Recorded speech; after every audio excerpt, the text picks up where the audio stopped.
What's up, tribe? How you guys doing? Welcome back. Go ahead and hit that subscribe button, and I hope you like this video. We are back with um, Love and Hip Hop Family Reunion, and we're still at the dinner. We're still at the Black Lives Matter dinner, and we're discussing, and we get on the conversation of the election and who voted, who didn't vote. And Trick Daddy was talking about how he had.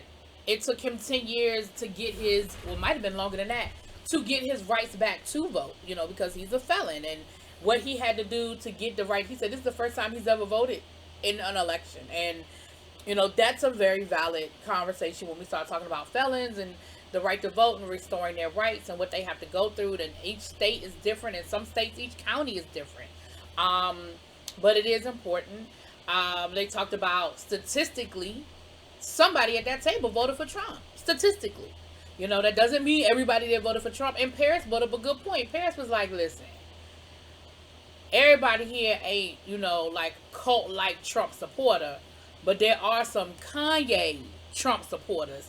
He was like, she said, I ain't saying no names, Ray J. And she was like, I'm saying what she said. I ain't saying Ray J. She said Ray J. But her point was valid to say that, there's a whole lot of people out here who were looking at the dollar signs. She said they're making more money than they ever made before in their life. And they're just looking at the dollar signs and how much money that they're making and the taxes and all of that instead of looking at the bigger picture. We went through that with the Lil Waynes of the world that were supporting Trump. And you were like, huh? And then Trick Daddy made a comment. He said, well, I don't even know how he got in the office. And Trina said, oh my gosh, Trina, if you ain't never said nothing that I agree with what you have.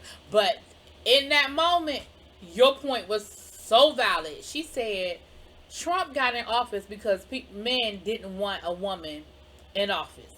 And then we went on this whole conversation about women's roles and the women's place. And Trick Daddy had some very old-fashioned views on women and a woman's role. And what I'm gonna say to that is this: if you find a woman that's okay with living that and being that in your life, go for it.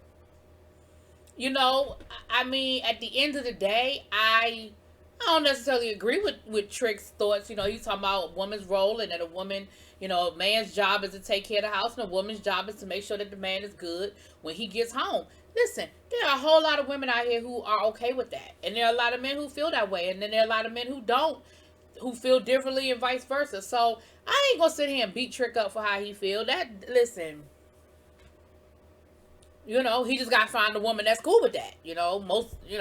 That's who he got to find. But, let's be clear. There are a whole lot of men who felt that way. And Trina was absolutely correct. Those men could not bring themselves around to vote for a woman. Period. Donald Trump wins. So it was a good night. I think it was very informative. I could appreciate the conversation. So the next day, a couple of the ladies got together. Trina said, listen, we're starting to get to know each other a little bit better. We're starting to really enjoy each other's company and hanging out. Listen, let me tell you one thing that they did have, honey. They had themselves some hellified hookah. Because I swear, every scene, they are smoking on the damn hookah. All right, then, with the hookah.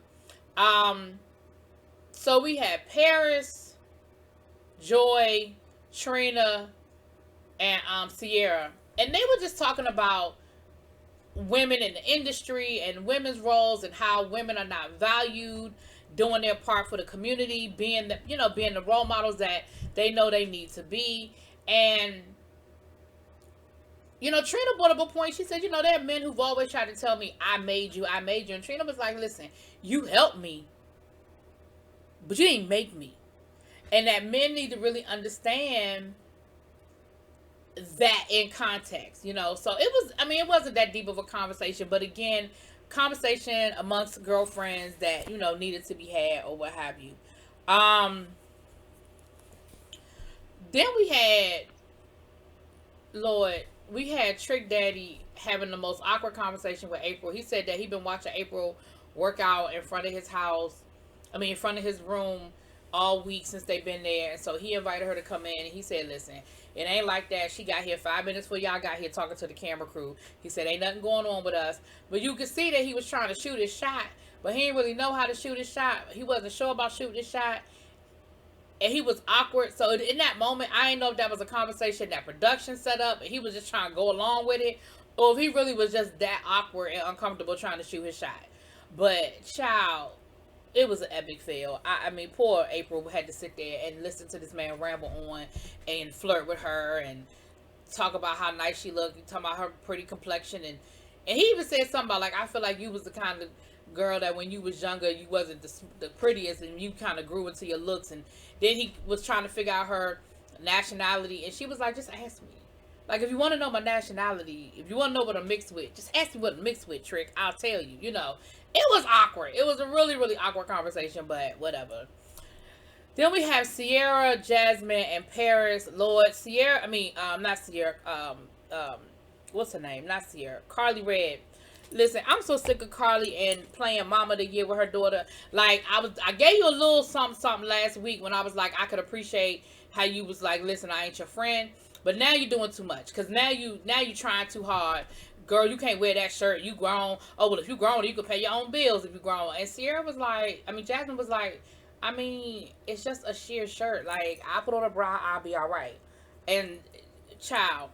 So then, mind you, Carly talking about all of that. Then she gonna turn to Paris and start talking to Paris about, you ever been in a room with two men you used to mess with? And Paris was like, okay, well, I know about Jock, but who else? Girl, Ray J. Carly.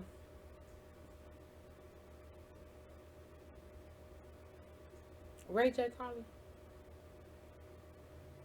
Ray J.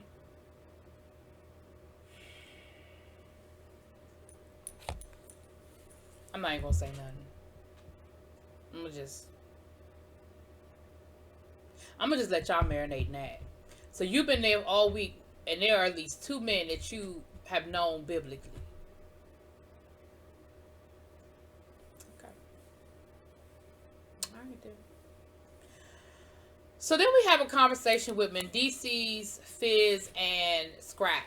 And Mendices is talking about Yandy and her activism, and he was talking about how he really appreciated it. He was proud of her, but as a husband, it's hard to see her being maced and manhandled and arrested, and all of those different things that she's been getting into, and how he understands and respects it, but it's just hard for him, and he's really still adjusting to being home and that whole thing. He said, it's just been a hard adjustment for him, and I can appreciate that. Then we had Scrappy and Fizz talking about co-parenting. And Fizz was like, listen, y'all know things between me and Moniece have been really bad, and it's been back and forth for a lot of years. And I finally just had to get to the point where I wanted a better relationship. And so I had to be the bigger person and let go of some of my anger and let go of some of the past. And we've just been in a much, much better place. He didn't say they was friends. He didn't say it was perfect. He just said it's a much better place. And he was trying to get Scrappy to understand it. And he said, well, me and her we just came from such a bad place, and we just have so much baggage, so much in the past with us, that it's just hard for me to get past it. And he was like, well, you gotta do what's in the best interest of your child, So Jock is hosting the next event, which is a block party, and he has food from each of the 4 locations. He's got peach cobbler for Atlanta. He's got tacos and something else from LA. He's got pizza and cheesecake for New York, and I forgot what he had for Florida. And so him and Erica had a conversation, and Erica was like, listen, I just want a better relationship with your cousin. And Jock was like, listen, I stay out of that. Like, I stay out of y'all's business. I stay out of y'all's situation. When y'all was together, that thing was so volatile and it was so up and down. The best thing for me to do is to just stay where I was and stay out of it. I just gotta stay out of it, And she said, yeah, but I really just, and she was basically asking Jock, can you help broker a conversation with me and Scrappy? Like, I really just want, for Imani, for Imani's, I just want us to be in a better place. I want us to be able to talk, communicate, and just get past the past and get past all of the anger that we have for each other in the past. And, Jock was like, I get it, I understand, but I really ain't trying to get in the middle of it, So then we have the block party. Everybody is there. We all having a good time. We dancing and everybody's eating the food and all of that good. I feel like I'm missing something. Hold on, y'all. Hold on, because I feel like something happened first. Hold on. Did I miss it? Maybe not. Maybe we getting there for the party. We had like the dancing or whatever. And then it was like the 20-year anniversary or 15-year anniversary of One Wish. So we had like a whole One Wish moment with Ray J lip syncing and the guys singing to it and all that good stuff. And then they got to talk, Ray J got to open it up to them about things going on between him and Princess. And the ladies was like, listen, Princess wouldn't feel comfortable to talk to you the way she talked to you if you ain't screw up. Like her calling you out your name and her talking to you crazy. Like, she wouldn't feel comfortable to talk to you like that if you didn't do shit that you did to her. And he was trying to sort of defend himself, with that. But the ladies wasn't giving it to him. And Trick brought up a good point. Trick said, okay, now I want all of y'all to think about the time when y'all talked to a man crazy or y'all came at a man crazy. I want y'all to go back and remember all of that. Like, that's what I want y'all to do, Because all of them probably have. Let's be clear. We done seen them on Love and Hip Hop. All of them have probably come at a man sideways and said some crazy stuff to a man, okay? So we've seen it happen. Now, we got Erica and the Bam having a real grown woman conversation. Like, listen, you gonna be stepmama, I'm gonna be mama. You gonna be step grandmama, I'm gonna be grandmama. And all I want is for us to be in a place where we are good. We can talk to each other. We can communicate. We don't always have to put Imani in the middle. We don't have to make her feel no kind of way. I want her to know that we good. Erica had told Jock earlier that the mother of her twins, the father of her twins, she has a great relationship with the mother of his other children. And they communicate and they all co-parent and they all get along well, and it was just a real grown woman conversation. Now, poor Scrappy wasn't sure what was gonna happen. I think Scrappy thought they was gonna fight and it was gonna be a whole rumble in the jungle kind of situation, but that ain't even what it was. Like, it really was a grown woman conversation. Now the question is, Scrappy, what you gonna do? Are you gonna talk to Erica? Are y'all gonna have a moment? And that was pretty much it. It was some really great conversations. I told y'all before, I'm really appreciating what they giving us with this family reunion. Because it's not a whole lot of, rah-rah. It ain't a whole lot of fighting. It ain't a whole lot of hoop. And, like, we got regular Love and Hip Hop. And we get back to the regular scheme of things and we can get into all of that. But I really thought this was a really, really good mixture so far. I think I don't know how many more episodes there are, but so far so good, y'all. I'm here for it. Anyway, that was pretty much the episode. Y'all let me know what y'all think. Drop it in them comments. Peace.